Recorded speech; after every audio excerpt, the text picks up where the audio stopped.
So moving my project out of the proposal into the actual project itself, I just jumped into it. I knew that what I wanted to do was to teach the orchestra, and so I made that my main focus. That's what I'm going to do. I'm going to introduce you to these kids. This is how we're going to do it. Music is hard, but it's fun, and so you're going to have fun, and we're going to do this. And so keep up with me, and we'll do this together, and we'll get through it together. And I think that personalization with them and like really getting into that connection with them, that made it a lot easier. So there was this little girl, and her name was Shamika, and she came to me the very first day, and she said, I want to play violin. Of course, I'm not going to turn her away. So I go to put the violin up, and she doesn't have a left hand.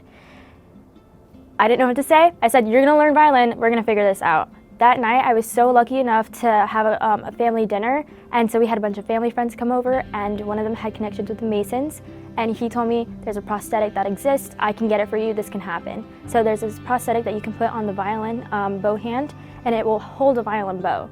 So we just switched the violin to the other side, and now she plays violin, just like anybody else. And she still plays violin to this day. What surprised me the most when I put my proposal into action was how much support I got, not only from my immediate project advisor, but the community, my family.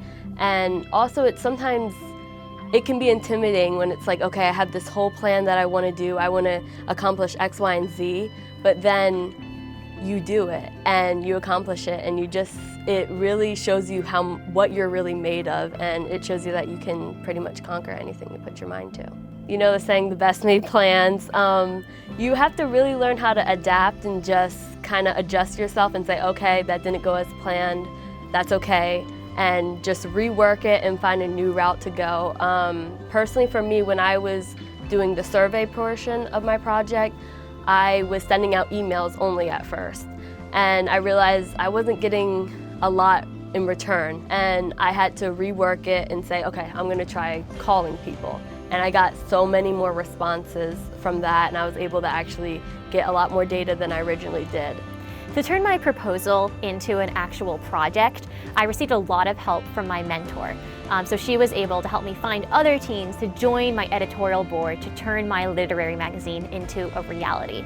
Also, sometimes you just have to be confident enough in your proposal and in your ideas and your goals that you can just take that leap. I feel like the biggest step for me was buying the domain for the website. And so just taking that leap, putting that website out there, knowing that this resource was beginning to become available and that I could build upon and improve on it later, which is a really important first step. So the first step is always the hardest step to take, but if you have your proposal done, it's the right time to take it.